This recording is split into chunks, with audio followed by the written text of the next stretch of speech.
Welcome back, guys. In today's video, we'll be learning how to change fractions to decimals. Remember that a fraction is a division problem, so we'll be using the long division method. For our first example here, we're going to write the numerator inside and the denominator outside. So this is 3 divided by 4.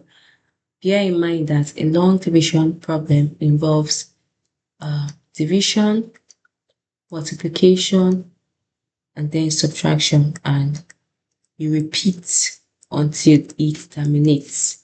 So we have a proper fraction here, 3 over 4. Remember that a proper fraction is a fraction where the numerator is less than the denominator. So 3 divided by 4, it cannot go because 3 is less than 4. So we're going to write 0 and introduce our decimal point. When you introduce a decimal point, then you can add 0 here, and this will become 30. 30 divided by 4 will be 7. So we have divided. The next thing we're going to do is to multiply. 7 times 4 will give us 28. The next thing we have to do is subtract. So 30 minus 28 will give us 2. And we're going to repeat this process again. Divide, multiply, and then subtract. Now 2 divided by 4 cannot go because we've already added a decimal point here. We can go ahead and add a 0 behind. 20 divided by 4 will give us 5. 5 times 4 will be 20. Next we'll subtract. 20 minus 20 will give us 0. And this has terminated, so we can say 3 over 4 is equals to 0.75. Let's take a look at the second example that we have here. We have 2 divided by 3, so the numerator goes inside, denominator goes outside. Remember, the long division involves division, multiplication, subtract, and then repeat until it terminates. So 2 divided by 3, again, we're going to have 0 because 2 is less than 3. We'll introduce the decimal point and add a 0 behind 2. 20 divided by 3, that's going to be 6.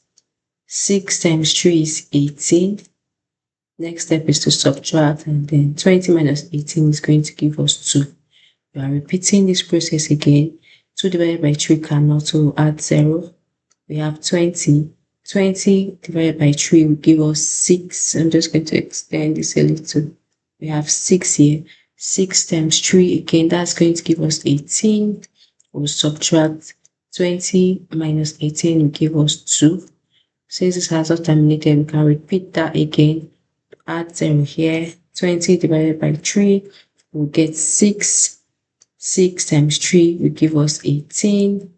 We'll subtract, and we're still going to get 2 when you say 20 minus 18. Now this gives us what we call a recurring decimal.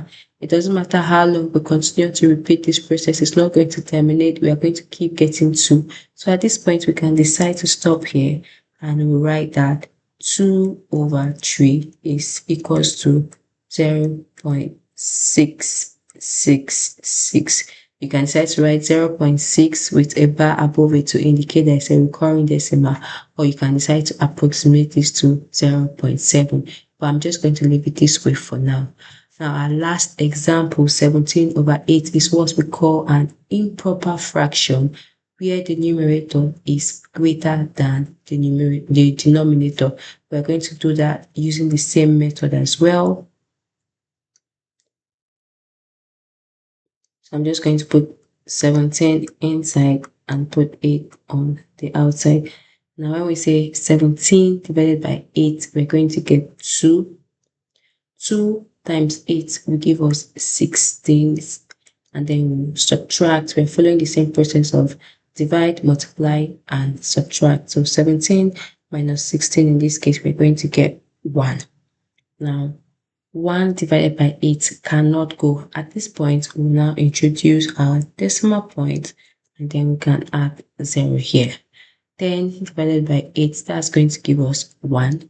1 times 8 will be 8. we'll subtract 10 minus 8 is going to give us 2. We are repeating this process again. 2 divided by 8 cannot. We'll add 0 here. We already have the decimal point in place, so we can add 0.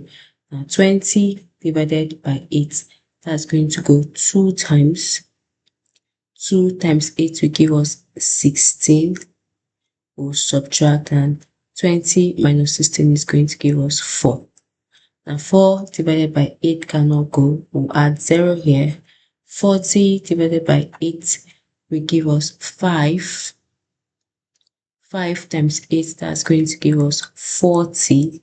Now if we subtract this, 40 minus 40 is going to give us 0. At this point it has terminated, so we are going to say 17 over 8 is equals to 2.125.